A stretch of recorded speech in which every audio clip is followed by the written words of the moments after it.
So behavioral profiling and modeling will be the most important objective of big data and analytics. But doing this, companies will not only incur a lot of expense, but also expose themselves to risks. How can they overcome this challenge? So the collection of consumer data and the collection of personal data has been going on for a lot of years. And the ability now to pull in more and more sources of information from what people are doing on their mobile apps, from their phones, what they search on the web, all this is really private information. So it's the first time companies are having such a private view into a lot of our lives. So I think that there's a growing process where companies are saying, hey, we've got all this information and now the technology barriers have dropped down and we can analyze it more. We can get these very personal views more. We can target people for marketing, but what's the trade-off to that? How do we do that responsibly? There's not nearly enough legal protection. There's not going to be enough legal protection, and we can't look to that as the standard.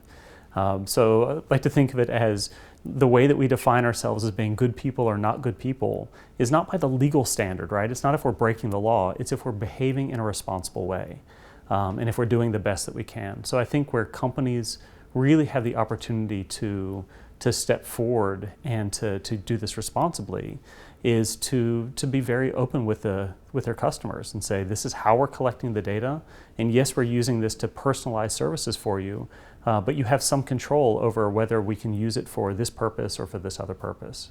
So I think it's really around the conversation that they're willing to have with their consumers. Right. So data-driven approaches will dictate CMOs' investments in 2015.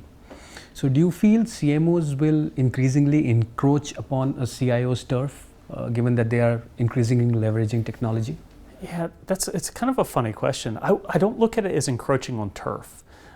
There's definitely a shift in budgets, right? So if we just look at who's investing more, we see across region, across Asia Pacific, there's about a 3 to 5% year-on-year shift of IT spend that's being put into the hands of the marketers.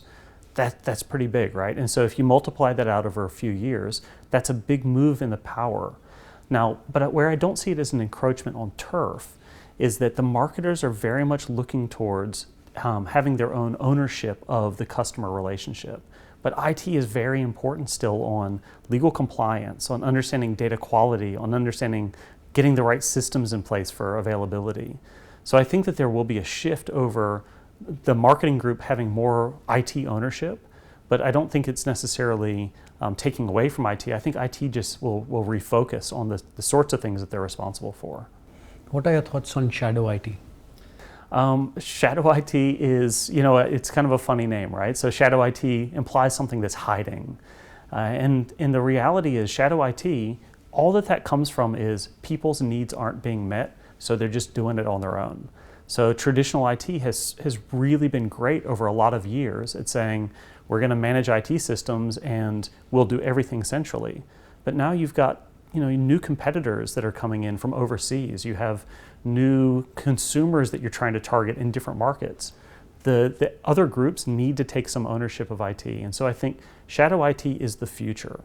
It's not something that we see it out there and we're going to control it and make it go away. It has to be a change in relationship to say shadow IT is a good thing, but let's take away the risk from it and give the people the ability to go out and get the tools that they want on their own.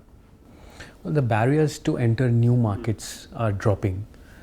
Can big data and analytics play a differentiator here? The way a CIO leverages big data and analytics, can that be a differentiator for his company? I wouldn't even say a differentiator. It's like a black and white. So if I want to, let's say that I want to enter into a new market, right? We'll take two cases. One, I want to enter into a new market. The second is I've got new competitors coming into my space.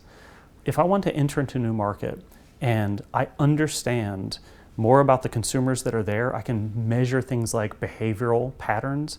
I understand what the predictors are, say, if I want to expand from the India market into ASEAN, and I can customize for each of those countries. There's no comparison with the companies that are not doing that.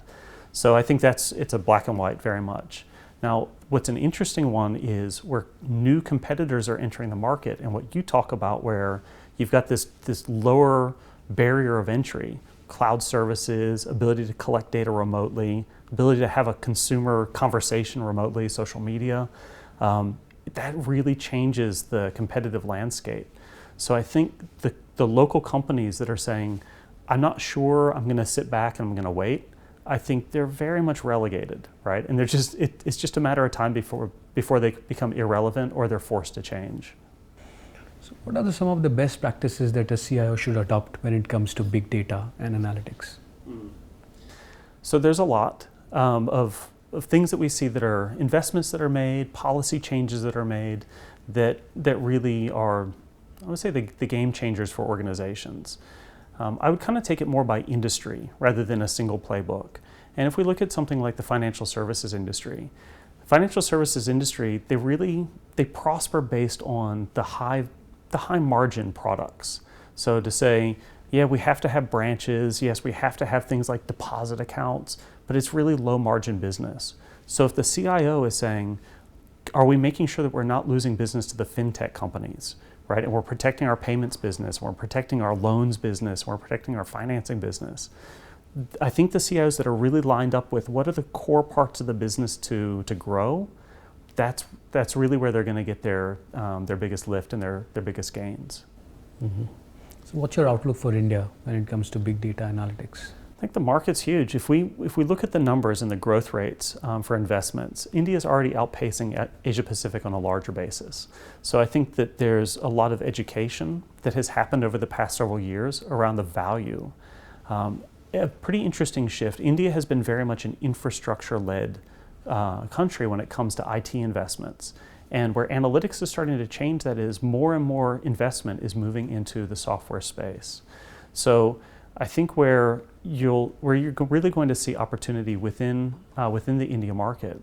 First of all, I think the market opportunity is huge, but I think the change is going to come is people who we would call knowledge workers, the people who handle information, and they've been doing things in a very manual process.